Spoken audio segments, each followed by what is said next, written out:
Assalamualaikum warahmatullahi wabarakatuh. Perkenalkan, nama saya Willy Baidowi dari Teknik Informatika kelas 3F Universitas Singapura Bangsa Karawang. Nah, di sini saya akan menjelaskan tentang keamanan jaringan nirkabel atau jaringan wireless. Nah, saat ini pengamanan sebuah jaringan sangat diperlukan, apalagi untuk jaringan nirkabel atau wireless. Harus mempunyai sistem keamanan yang kuat agar tidak mudah ditembus oleh orang yang tidak bertanggung jawab. Nah, kenapa jaringan wireless itu perlu pengamanan? Karena berbeda dengan jaringan kabel ya. Jaringan nirkabel itu ketika kita berada di radiusnya atau berada di daerah perangkat wireless tersebut, maka kita otomatis bisa mendeteksinya. Jadi berbeda dengan jaringan kabel yang kita walaupun berada di daerahnya, kemungkinan kita juga tidak bisa mendeteksi adanya jaringan tersebut. Kalaupun ada, kita perlu sulit gitu. Kita harus menghubungkan kabelnya dulu kalau tersedia ke perangkat kita. Jadi mengapa keamanan jaringan nirkabel itu diperlukan? Nah, ada beberapa jenis keamanan jaringan yang bisa diterapkan untuk melindungi jaringan Anda. Berikut ini merupakan sistem keamanan jaringan nirkabel. Yang pertama akan kita bahas adalah WEP, yaitu Wired Equivalent Privacy. Metode keamanan untuk jaringan yang merupakan metode standar keamanan dan enkripsi pertama yang digunakan pada wireless. WEP menggunakan 64 bit dan 128 bit dengan algoritma RC4. Ada dua cara untuk memasukkan WEP key. Enkripsi WEP menggunakan kunci yang dimasukkan oleh administrator ke klien maupun access point. Kunci ini harus cocok dari yang diberikan access point ke klien dengan dimasukkan klien untuk autentikasi menuju access point, dan WEP mempunyai standar 802.11b. Nah, WEP ini dipilih karena telah memenuhi standar dari 802.11, yaitu exportable, reasonably strong, self-synchronizing, lalu ada computationally efficient, lalu yang terakhir itu optional. Jadi meskipun untuk sekarang web ini terbilang keamanan yang lemah, karena dia itu sebenarnya masih dianggap sistem keamanan karena memenuhi standar dari 802.11 ini. Lalu yang kedua ada WPA atau Wi-Fi Protected Access. Nah, WPA ini mengimplementasikan layer dari IAA, yaitu layer 802.11i.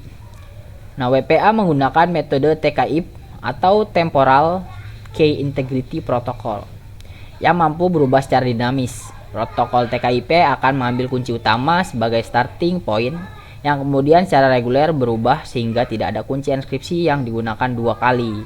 Jadi maksudnya kuncinya itu hanya bisa dipakai sekali, dan setelah dipakai itu dia akan berubah secara dinamis.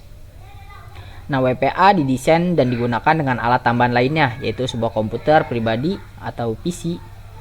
Terus metode enkripsi dari WPA ini juga menggunakan algoritma RC4. Nah, pengamanan jaringan nirkabel dengan metode WPA ini dapat ditandai dengan minimal ada 3 pilihan yang harus diisi administrator jaringan agar jaringan dapat beroperasi pada mode WPA ini. Ketiga menu yang harus diisi tersebut adalah pertama server, jadi komputer server yang dituju oleh access point yang akan memberi autentikasi kepada klien. Beberapa perangkat lunak yang biasa digunakan antara lain FreeRadius, OpenRadius, dan lain-lain. Lalu yang kedua itu ada port. Nah, nomor port yang digunakan adalah 1812. Lalu yang ketiga ada shared secret. Shared secret adalah kunci yang akan dibagikan ke komputer dan juga kepada klien secara transparan. Nah, lalu yang ketiga ada WPA 2 atau Wi-Fi Protected Access 2. Jadi ini adalah protokol keamanan jaringan nirkabel pengganti WPA. Nah, WPA 2 menggunakan algoritma AES dan CCMP atau Counter Cheaper Mode with Block Chaining Message Authentication Code Protocol sebagai pengganti TKIP. Oleh karena itu, WPA 2 menjadi protokol paling aman dibandingkan web dan WPA. Jadi ini versi pensempurnaannya dari WPA.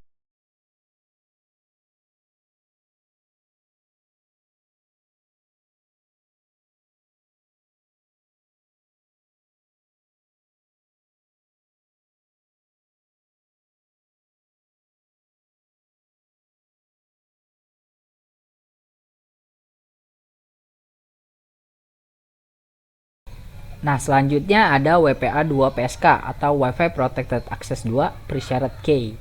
Jadi, simpelnya WPA 2 PSK ini merupakan lanjutan dari WPA 2 PSK itu yang tadi sebelumnya telah kita bahas. Nah, WPA 2 PSK adalah security terbaru untuk wireless dan lebih bagus dari web dan WPA PSK.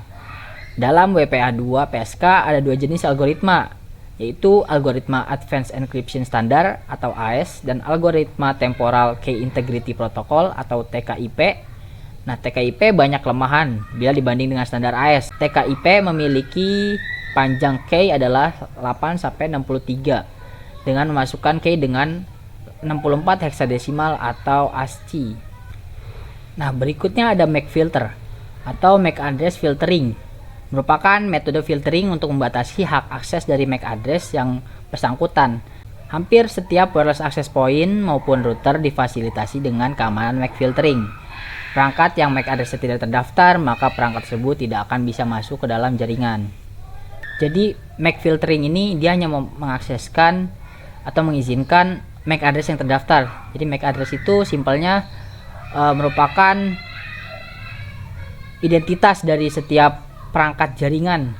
Jadi semua perangkat jaringan atau seperti komputer yang memiliki jaringan itu ada MAC address-nya. Jadi misalnya kita mempunyai handphone. Nah, ketika kita mengakses ke Wi-Fi atau wireless jaringan itu nantinya access point akan membaca dulu access point kita. Jika access point kita terdaftar, maka akan diizinkan untuk mengakses. Kalau nggak terdaftar, dia akan ditolak. Jadi nantinya seorang administrator jaringan akan mendaftarkan terlebih dahulu nih MAC address yang diizinkan atau tidak diizinkan. Jadi simpelnya kalau tidak diizinkan juga itu tidak perlu dimasukkan ke daftar. Jadi dia hanya mengizinkan yang ada di dalam daftar. Nah, yang terakhir ada hide SSID. SSID disembunyikan dengan maksud agar hanya yang mengetahui atau memiliki hak akses SSID yang dapat terhubung ke jaringan tertentu. Hal ini tidak sepenuhnya benar karena SSID tidak dapat disembunyikan secara sempurna, karena tidak jarang juga SSID mudah dilacak orang lain. Jadi simpelnya ketika kita mengatur access point kita, lalu kita centang mode hide SSID, nantinya kayak perangkat-perangkat handphone atau Android ketika berada di daerah jaringan tersebut, dia tidak bisa mendeteksi adanya Wi-Fi atau jaringan wireless. Tapi itu tidak sepenuhnya benar. Ada beberapa perangkat yang juga tetap bisa mendeteksi. Seperti misalnya laptop saya. Di sini saya menggunakan hide SSID juga untuk di Wi-Fi rumah.